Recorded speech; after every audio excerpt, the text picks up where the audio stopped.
ওমা মহাপ্রভু বলছেন ত্রিনাদপি শুনিছিল তরুরূপে সহিষ্ণু নাম অমানিনা মানদেন কীর্তনিয়া সদা হরি। দেখো মা, এক সময় আমার রামদাস বাবা বসে আছে। রামদাস বাবা যখন বসে আছে, ওই রামদাস বাবার নিকটে সেবকগণ কীর্তন করছে। কি কীর্তন গো মা? ত্রিনাদপি শুনিছিল, এই মন্ত্রটাই কীর্তন করছে। বাবা একটু তাকালো, বাবা তাকিয়ে তাদের বলছে তোমরা একটু থামো। এই কথা বলে আমার বাবা বলল, হ্যাঁ নিতাই, হ্যাঁ গৌর, কলিযুগের মানুষ অনেক দুঃখী, এত শর্ত কেন দিয়েছো? ত্রিনাদপি শুনিছিল, ত্রিনু হতে নিচু হইয়া সদা লবে নাম, আপনি অভিমানী অন্য দিবে মান। এত শর্ত, ত্রিনু হতে নিচু হতে হবে মা, এত শর্ত দিয়েছে। রামদাস বাবা বলছে, ও হানিতাই, এত শর্ত তুমি কেন দিয়েছো? কলিযুগের মানুষ অনেক দুঃখী, তারা তৃণ হতে নিচু হতে পারবে না। গাছকে কাটে, গাছকে কিছু বলে, গাছ শুকাইয়া মরে, জল মাগে না। গাছকে কাটে, গাছ ফুল দেয় না।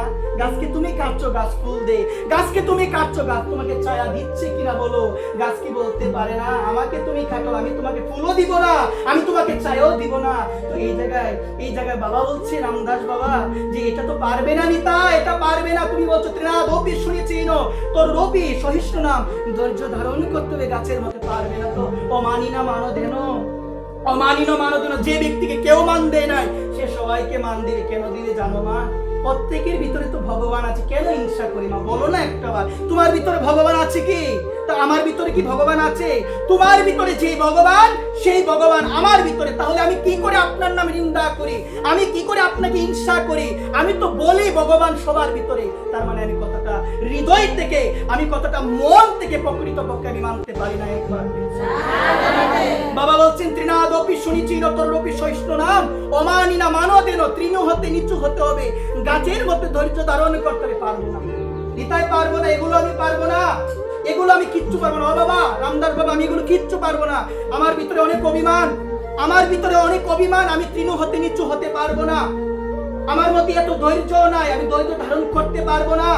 তারপরে কিছু আমি কাউকে মান দিতে পারি না, আমার ভিতরে হিংসা আসে। কিন্তু বাবা তুমি কৃপা করে বলে দাও, এগুলো তো পারবো না, তাহলে কি করতে হবে? রামদাস বলছে, নিতাই, কলির মানুষ বড় দুঃখী, পারবে না। কলির মানুষ বড় দুঃখী, তারা পারবে না। এত শর্ত কেন দিয়েছো? তখন রামদাস বাবা প্রতি উত্তরে বলেছিল, অমানিনা মানদেন কীর্তনিয়া সদা হরি কীর্তন করো। যে ব্যক্তি সদা হরি কীর্তন করে, সেই সাধু হতে পারবে, সেই একদিন ভূমির মধ্যে গড়াগড়ি দিতে পারবে, সেই একদিন ত্রিনাদপি শ্লোকটা মানতে পারবে, সেই মানতে পারবে। মা কথাগুলো বোঝার চেষ্টা করো। ভূমির মধ্যে গড়াগড়ি দেওয়া, কৃষ্ণ বলে কাদা, গৌর বলে কাদা, ভাগ্যের বিষয়। এই কারণে বলছি কি এত সহজে পারবে কি কেউ মা?